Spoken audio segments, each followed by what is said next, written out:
కార్యక్రమాన్ని చూడండి అనేటువంటి మాట మీతో మనవి చేస్తూ, ఏళ్ల తరబడి ఎదురు చూసినటువంటి ఒకానొక విశేషానికి ఫలితంగా సమాజ చలనాలకు దర్పణల్లా ఒక సత్య దీక్షతోటి, సత్యానుశీలనతోటి ఒక దివ్య స్వప్నం అలా టీవీలో కనపడితే చాలు, ఒక్కసారి మనం ఎన్నుకున్నటువంటి నేతలు అలా కనపడితే చాలు, జనమంతా తమ యొక్క చేతుల్లో ఉన్నటువంటి ఆ వివిధ పతాకాలతోటి అద్భుతమైనటువంటి రీతిలో అనుభూతి చెందుతూ స్వాగతం చెప్తూ ఉన్నారు. ఇక్కడ ఉన్నది మైత్రీ బంధం.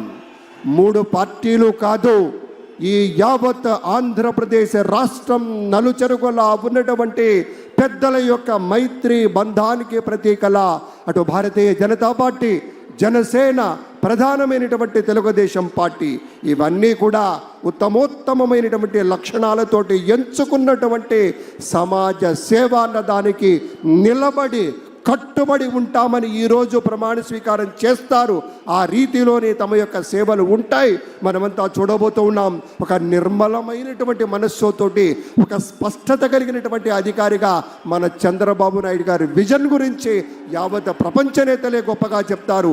అటువంటి నాయకుడు ఇవాళ మన ముఖ్యమంత్రిగా ప్రమాణ స్వీకారం చేయబోతున్నారు.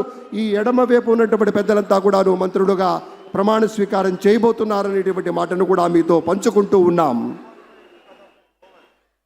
అందరూ ఒకసారి గట్టిగా చప్పట్లు కొడదామా?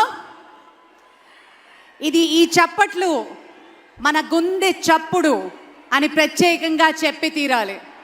ప్రత్యక్షంగా వీక్షిస్తున్న వారు, పరోక్షంగా ప్రపంచ వ్యాప్తంగా ఈ కార్యక్రమాన్ని వీక్షిస్తున్న ప్రతి తెలుగు వారికి మన గుండె చప్పుడు వినే విధంగా, వినిపించే విధంగా కొడదాం. ఏది ఒకసారి గట్టిగా చెప్పండి. జై శ్రీ చంద్రబాబు నాయుడు, జై శ్రీ పవన్ కళ్యాణ్, జై శ్రీ నరేంద్ర మోదీ. అద్భుత అద్భుత.